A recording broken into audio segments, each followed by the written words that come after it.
係林可瑩同你睇天氣。受一道廣闊低壓槽影響，本港今日大致多雲同埋有驟雨，部分地區錄得超過20毫米嘅雨量。今日嘅氣温並唔太高，多區最低氣温喺26度左右，而最高氣温就介乎大約28至31度。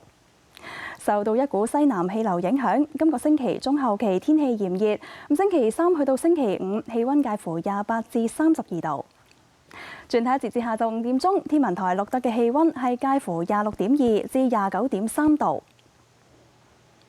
6點鐘氣温係27度，相對濕度92%。交俾天氣先生。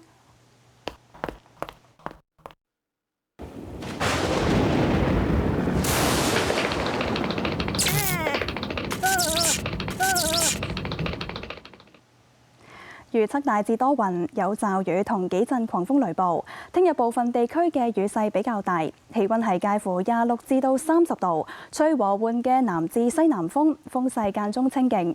而展望星期2仍然會有驟雨同埋幾陣狂風雷暴。跟住睇埋其他城市嘅天氣。廣州、澳門雷暴，深圳落雨，廈門落雨，台北多雲。天津多雲，北京多雲，瀋陽天晴，首爾天晴，上海多雲，杭州雷暴，南京多雲，武漢天晴，大阪多雲，東京落雨，曼谷雷暴，吉隆坡明朗，新加坡雷暴，雅加達明朗。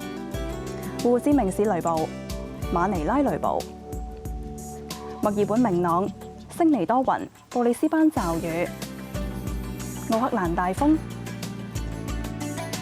溫哥華天晴，三藩市有霧，洛杉磯天晴，紐約雷暴，多倫多驟雨，羅馬明朗，蘇黎世明朗，巴黎天晴，法蘭克福多雲，倫敦同亞姆斯特丹明朗。